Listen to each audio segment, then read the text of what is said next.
All right, class is in session. Today we're diving deep into the world of plants. No textbooks, no tests, just pure, unadulterated botanical knowledge. And I've heard there might be extra credit for good participation. Always. Now, plants are the building blocks of ecosystems. But have you ever stopped to think what they need to thrive? Well, sunlight and water obviously come to mind. Exactly. But just like us, plants need more than just the basics.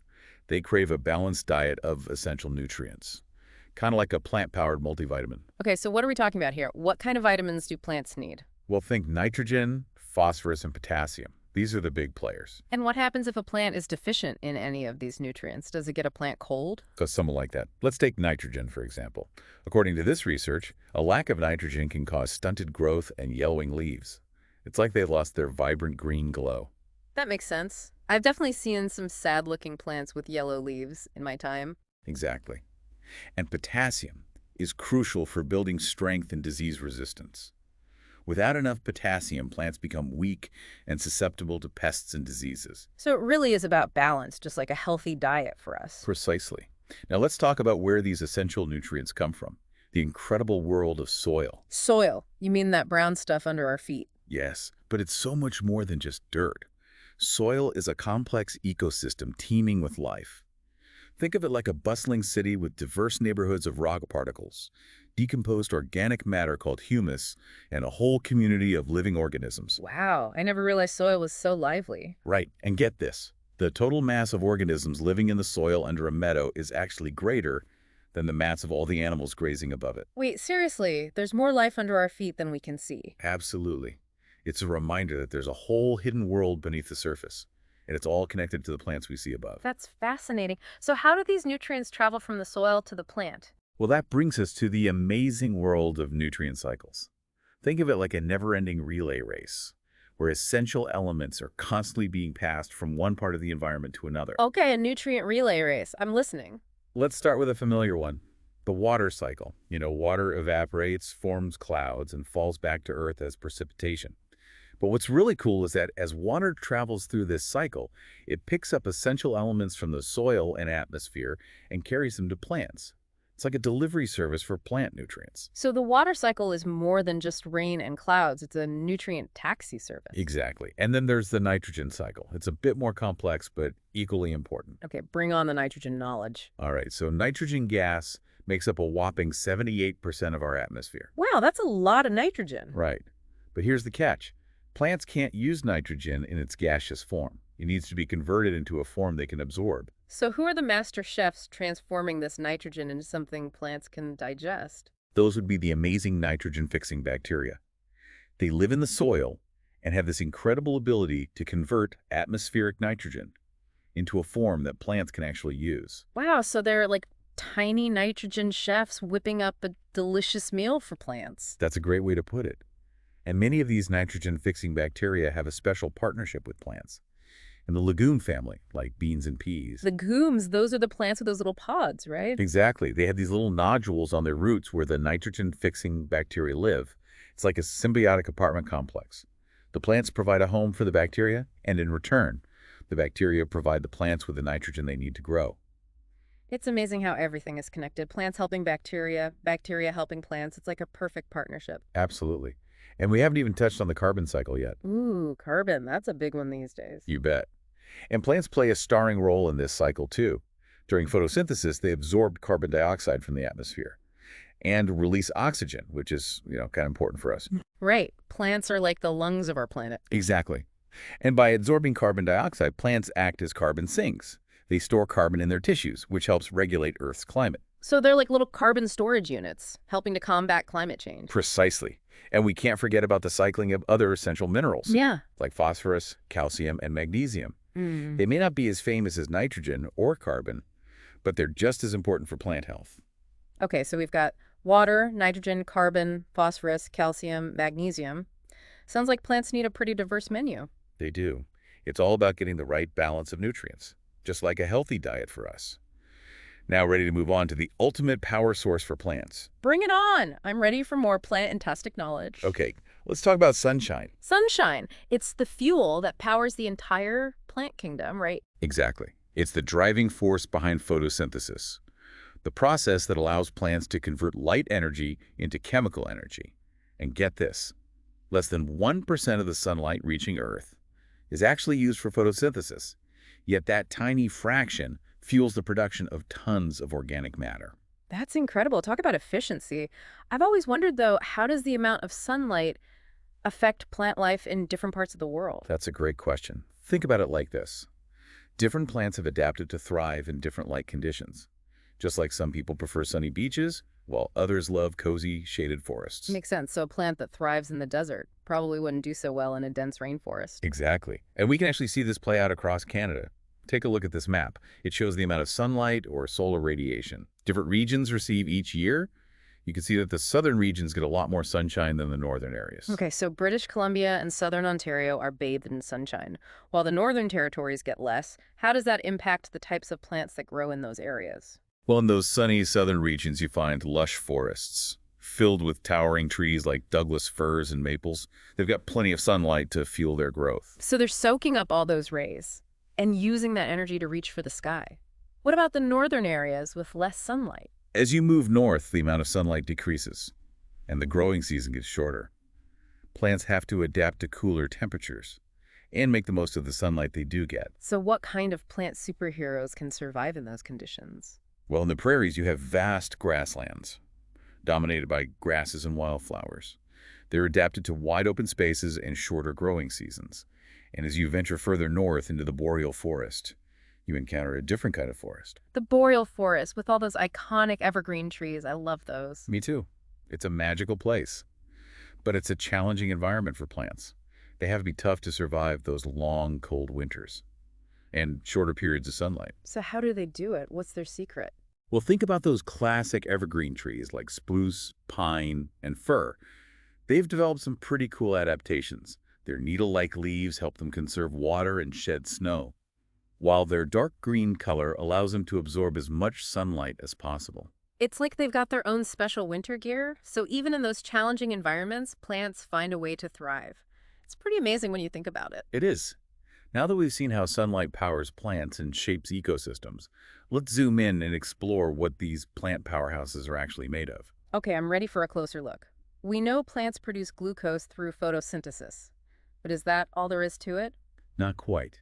While glucose is a key ingredient, plants use it to build more complex structures. Think about it like this. Glucose is like the basic Lego brick, but plants use it to create more elaborate structures, like cellulose and lignin. Cellulose and lignin, those names ring a bell. Are those the structural components of plants? You got it. Cellulose is like the brick that forms the tough, fibrous cell walls of plants, giving them shape and rigidity. It's what makes wood strong and durable. And what about lignin? Where does that fit in? Think of lignin as the mortar that binds everything together. It adds extra strength and rigidity to plant tissues, making them even tougher. So cellulose and lignin are like the dynamic duo of the plant world, giving them the strength to stand tall and weather the storms. Exactly. They're the key building blocks that allow plants to grow and thrive. And speaking of thriving, let's shift gears and talk about the vital role plants play in our world. Okay, I'm ready to sing the praises of plants. They do so much for us, often without us even realizing it. I agree. We've already touched on their role as carbon sinks, helping to regulate our climate. But let's dive deeper into their contributions. I'm all ears. Tell me why plants are the real MVPs. Well, for starters, they're the primary producers of oxygen. Right.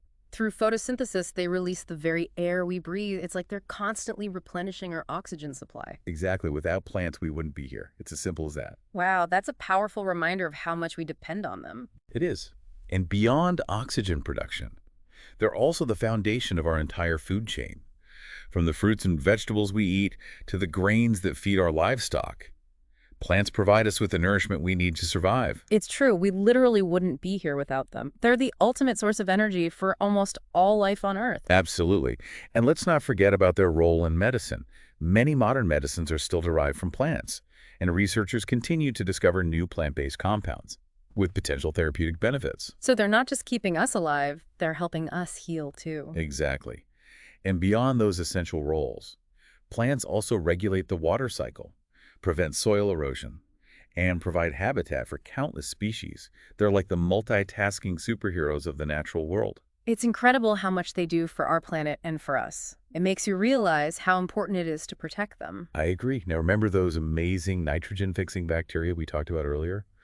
Let's dive a little deeper into how they work their magic. Okay, I'm ready for a microscopic adventure. So these tiny organisms have this incredible ability to convert atmospheric nitrogen gas, which plants can't use directly, into a form that plants can readily absorb. It's like they're speaking a different language, translating nitrogen into something plants can understand. That's a great analogy.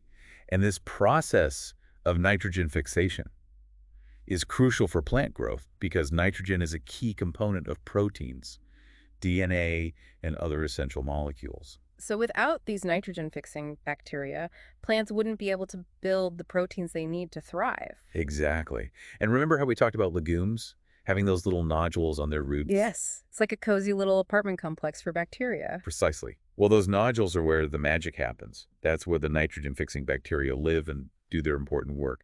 The plants provide a home for the bacteria, and in return, the bacteria provide the plants with nitrogen. It's a win-win. It's a perfect example of symbiosis in nature, where two organisms benefit from each other's presence. Absolutely. Now let's revisit the topic of climate change and how plants can help us address this global challenge. Okay, climate change. It's a big one, but I'm ready to learn more about how plants can be part of the solution. Remember how we talked about plants acting as carbon sinks, absorbing carbon dioxide from the atmosphere and storing it in their tissues? Yes, they're like natural air purifiers. Exactly. But those natural carbon sinks have a limit. If we continue to release carbon dioxide at the current rate, we risk overwhelming their capacity to absorb it. That's a scary thought. So what can we do to enhance the role of plants in combating climate change? Well, one important approach is to protect and restore existing forests and other natural ecosystems. Those vast areas act as giant carbon sinks, so preserving them is crucial. Right. Protecting those natural carbon-capturing superheroes is key. What else can we do? We can also promote sustainable forestry practices that ensure responsible logging and replanting. It's about finding a balance between using forest resources and ensuring their long-term health. Makes sense. It's about being mindful of how we interact with these vital ecosystems. Absolutely. And of course, planting more trees is always a good idea. Trees are like carbon-capturing superheroes, absorbing and storing vast amounts of carbon dioxide throughout their lifetimes. So every tree we plant is a step towards combating climate change. Exactly. And did you know that certain agricultural practices can actually help sequester carbon in the soil, turning farmland into carbon sinks? Wait, really? We can turn farms into carbon-fighting allies. We can. Practices like no-till farming, cover cropping, and crop rotation help improve soil health and increase its capacity to store carbon. Wow, so we can fight climate change and grow our food at the same time. That's fantastic. It is.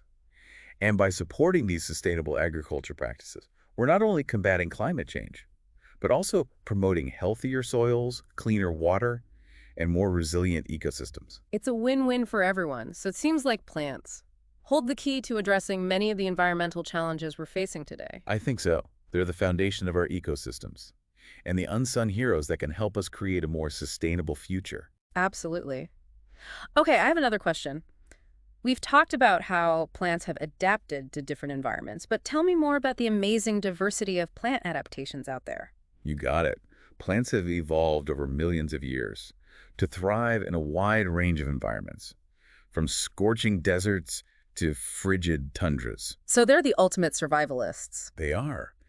And they've developed some pretty incredible strategies to cope with challenges like extreme temperatures, water scarcity, and even predators. Give me some examples. What kind of cool adaptations are we talking about? Well, let's start with desert plants. They've evolved some remarkable ways to conserve water in those arid environments. Okay, water conservation is key in the desert. What do they do? Think about cacti. They have those thick, fleshy stems that store water, and their spines help reduce water loss and deter animals from munching on them. Ah, so those spines are more than just prickly defenses. They're part of their water-saving strategy. Exactly. And many desert plants have shallow, widespread root systems that allow them to quickly absorb rainwater when it's available. Smart. They have to be quick to grab that precious water. They do. They've also developed adaptations to reduce water loss through transpiration, the process of water evaporating from leaves. So they're masters of water conservation. It's fascinating how they've adapted to survive in such a harsh environment. It is. Now, what about plants that live in colder climates? How do they cope with freezing temperatures? Yeah, that's a tough one. Gets pretty chilly up north. How do they stay warm? Plants in colder regions have their own set of adaptations. Many trees in boreal forests, for example, have needle-like leaves that reduce surface area, minimizing water loss and snow load. They've also developed strategies to prevent their cells from freezing during winter. Wow, so they've figured out how to survive, even when temperatures plummet below They freezing. have. And some plants have even developed ways to protect themselves from predators. Oh, right. Plants can't just run away if something tries to eat them. How do they defend themselves? Well, some plants produce toxins or thorns to deter herbivores from munching on them. It's like a plant's version of self-defense. Exactly. And some plants have even evolved camouflage to blend in with their surroundings, making it harder for predators to spot them. It's like a botanical game of hide and seek. Exactly. The diversity of plant adaptations is truly remarkable. It's a testament to the incredible power of evolution. It's like plants have a secret toolbox filled with all sorts of amazing adaptations, ready to tackle whatever challenges they face. That's a great way to put it. And these adaptations allow plants to not only survive, but also contribute to the biodiversity and balance of our ecosystems. It's a reminder that every species, no matter how small or seemingly insignificant, plays a vital role in the grand scheme of things. Well said. Now let's revisit the concept of plants as the unsung heroes of our planet and delve deeper into their contributions to our well-being. Okay, I'm ready for a reminder of why plants are so important to us. We've talked about the essentials like oxygen, food, and medicine, but is there more to the story? Absolutely. We often overlook the simple fact that plants provide us with a sense of peace, tranquility, and connection to nature. Ah, you mean like that feeling of calm and contentment I get when I'm walking in the woods or tending my garden? Exactly. Studies have shown that spending time in nature can reduce stress, improve mood, and boost creativity. So it's like a natural therapy session. Exactly. And beyond the individual benefits, plants also contribute to the beauty and aesthetic value of our surroundings. It's true. Imagine a world without the vibrant colors of flowers, the majestic beauty of trees, or the lush greenery of forests. It would be a much duller place. I agree. Plants bring joy and wonder to our lives, enriching our experiences and connecting us to the natural world. It's a reminder that we're part of something much bigger than ourselves. Well said. Now let's dive into the fascinating world of ethnobotany. Ethnobotany, that sounds interesting. What is it? Ethnobotany explores the relationship between plants and people, specifically how different cultures have used plants throughout history. Oh, cool. So it's like a cultural history of plants. Exactly. Ethnobotanists study how plants have been used for food, medicine, shelter, clothing, tools, and even spiritual practices. Wow, so plants have played a central role in human societies for a long time. Tell me more about some of the traditional uses of plants around the world. All right, let's take a global tour of ethnobotany. For example, in many indigenous cultures, plants have played a central role in traditional medicine for centuries. Right. I know some indigenous communities still use plants for healing purposes today. They do. Yeah. And these traditional knowledge systems are incredibly valuable. Researchers are constantly learning from them and discovering new plant-based compounds with potential therapeutic benefits. So it's like a bridge between ancient wisdom and modern science. Exactly. And beyond medicine, plants have been used for food, shelter, clothing, and tools. In countless cultures throughout history, it's amazing to think about the ingenuity and resourcefulness of people in utilizing plants for their needs. It really is. And these traditional uses of plants often reflect a deep understanding of the natural world and a sustainable approach to living. It's a reminder that we can learn a lot from the wisdom of our ancestors and their harmonious relationship with nature. Absolutely. Now let's shift gears and talk about biophilia. Biophilia. It's a fancy word, but it's a simple concept. It refers to our innate human connection to nature. Okay, I've heard that term before, but remind me, what does it mean exactly? It's the idea that we're hardwired to feel a sense of peace, well-being, and belonging when we're surrounded by nature. Ah, so it's like that feeling of awe and wonder we experience when we're in a forest, a garden, or even just looking at a beautiful flower. Exactly. And this connection isn't just about feeling good. It actually has profound implications for our physical, mental, and emotional health. So it's not just a nice feeling, it's actually essential for our well-being. Absolutely. Studies have shown that exposure to nature can reduce stress, improve mood, boost creativity, enhance cognitive function, and even promote physical healing. Wow, so it's like a natural medicine for our mind, body, and soul. Exactly. That's why it's so important to incorporate nature into our daily lives, whether it's spending time outdoors, bringing plants into our homes, or advocating for the protection of natural spaces. Nurturing our connection to nature is crucial for our well-being. Right. It's about recognizing the interconnectedness of everything and understanding that our health and well-being are inextricably linked to the health of the planet. Precisely. Now get ready for this. Huh? Plants can actually communicate with each other. Wait, what? Plants can talk. I knew they were amazing, but this is blowing my mind. I know, right? It's incredible. Maybe not in the way we typically think of communication, but plants have developed some sophisticated ways of interacting with each other and their environment. Okay, I'm intrigued. Tell me more about this secret language of plants. They communicate through a variety of mechanisms, including chemical signals, electrical impulses, and even underground networks of fungi. Wow, so it's like a hidden world of communication going on beneath the surface. Exactly. For example, when a plant is attacked by an insect, it can release chemical signals that alert neighboring plants to the danger. It's like a plant version of a neighborhood watch. That's a great way to put it. And these chemical signals can travel through the air, through the soil, and even through those underground fungal networks, connecting plants in a vast communication network. So it's like a botanical internet. They're all sharing information and supporting each other. Exactly. And this communication network allows plants to coordinate their responses to environmental challenges, defend themselves against predators, and even share resources. It's amazing to think about the complexity and sophistication of plant communication. They're not just passive organisms, they're actively interacting and responding to their environment. Absolutely. And this understanding of plant communication is transforming the way we view the plant kingdom. It's a reminder that we still have so much to learn about the natural world. I agree. Now prepare to have your mind blown again. Are you ready to talk about plant intelligence? Plant intelligence. Wait, are you saying that plants can think? I thought we established they can't talk. Well, maybe not in the way we typically think of thinking, but plants exhibit remarkable abilities to sense and respond to their environment, learn, and even make decisions. Okay, this is getting wild. Tell me everything about plant intelligence. Plants have evolved sophisticated mechanisms to gather information about their surroundings, including light, temperature, gravity, water availability, and even the presence of predators or competitors.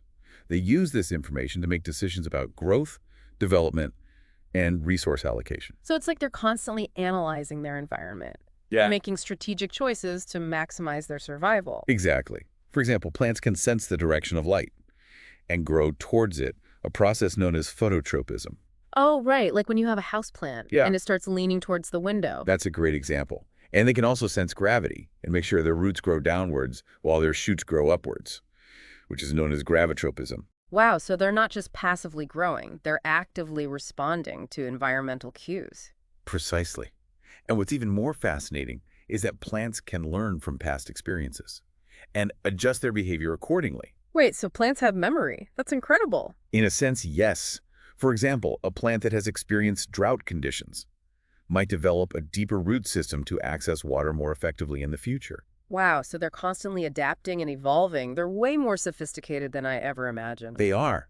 And this ability to learn and adapt is a key component of plant intelligence. It's a reminder that intelligence takes many forms, and that we can learn so much from the natural world if we just pay attention. Well said. Now let's talk about fungi. And they're a remarkable partnership with plants. Fungi, those are the mushrooms and moles, right? What do they have to do with plants? Like a certain type of fungi, called mycorrhizal fungi, form these incredible symbiotic relationships with the roots of most plants. Symbiotic.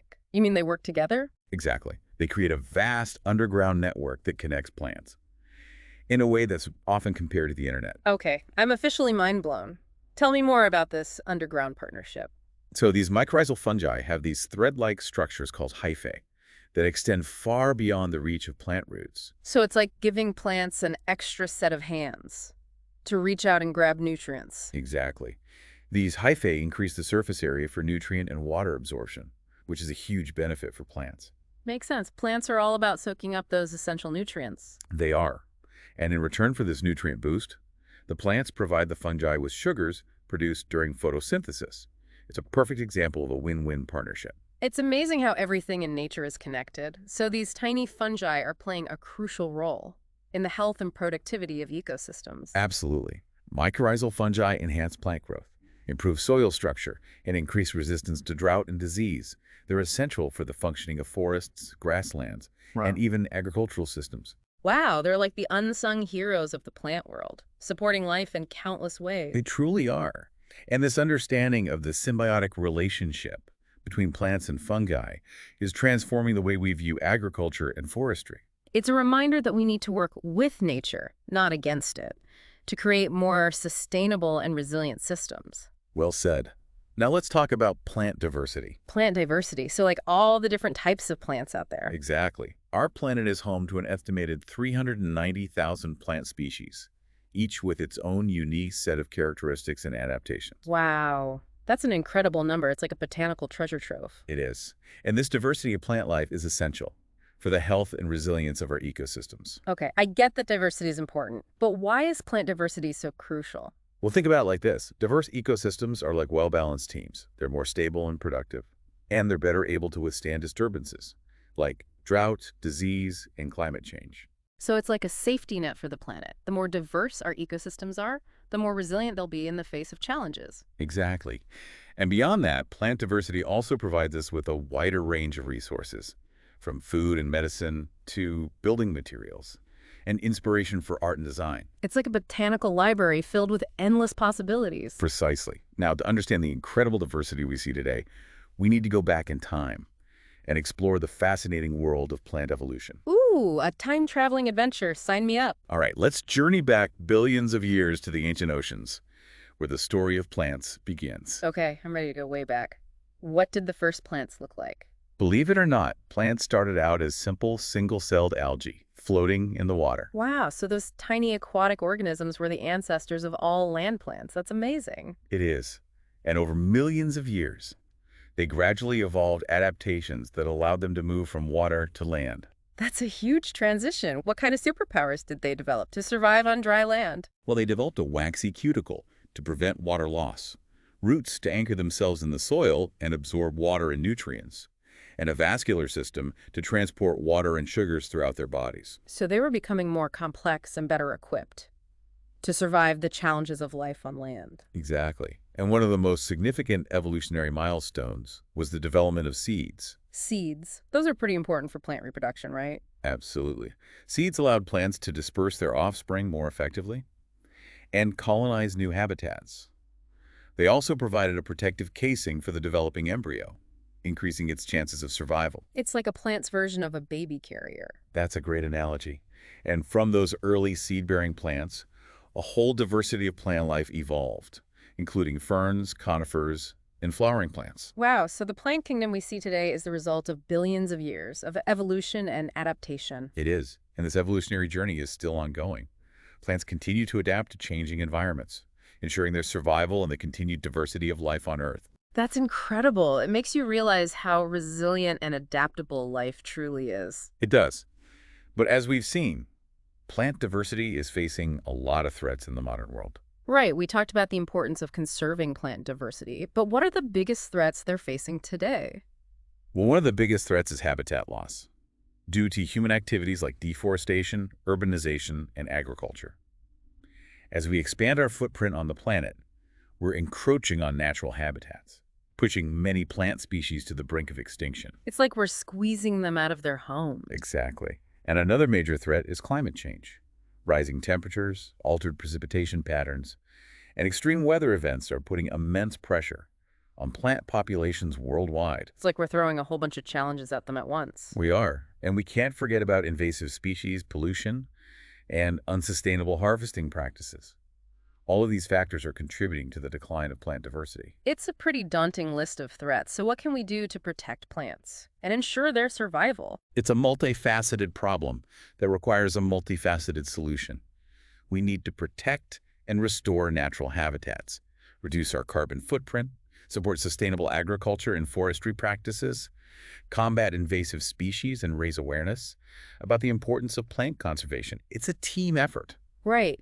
It's about recognizing our interconnectedness with the natural world and understanding that protecting plants is ultimately about protecting ourselves. Well said. Yeah. Now let's come full circle and revisit the concept of biophilia, that innate human connection to nature. Okay, biophilia. Remind me again why this connection is so important. Biophilia is about recognizing that we're part of nature, not separate from it. It's about understanding that our well-being is inextricably linked to the health of the planet. And it's about nurturing that connection to foster a deeper sense of respect and care for the natural world. Beautifully said. I think I'm starting to understand why you're so passionate about plants. They really are incredible organisms. They are, and there's still so much more to learn about them. Yeah, there's always more to discover. Well, expert speaker, it feels like we've only just scratched the surface of the plant world. I know, right? It's amazing to think about how these often overlooked organisms play such a vital role in our lives and the health of our planet. Absolutely. They're the unsung heroes that provide us with the air we breathe, the food we eat, the medicines that heal us, and the beauty that inspires us. They truly are the foundation of life on Earth. So as we wrap up this deep dive, what's one key takeaway you'd like to leave with our listeners about the importance of plants? I think the most important takeaway is that we need to shift our perspective and see plants not just as passive objects, but as intelligent, interconnected beings that are essential for our survival and well-being. That's a powerful message. It's about recognizing the intrinsic value of plants and honoring their vital role in the web of life. Exactly. And by fostering a deeper understanding and appreciation for plants, we can cultivate a more harmonious and sustainable relationship with the natural world. Beautifully said. Well, thank you so much for joining us on this fascinating journey into the world of plants. It's been an absolute pleasure learning alongside you. The pleasure was all mine. And to our listeners, we hope you've enjoyed this deep dive as much as we have. Remember, the next time you encounter a plant, take a moment to appreciate its beauty, its complexity, and its vital role in our world. Until next time, keep exploring, keep learning, and keep diving deep.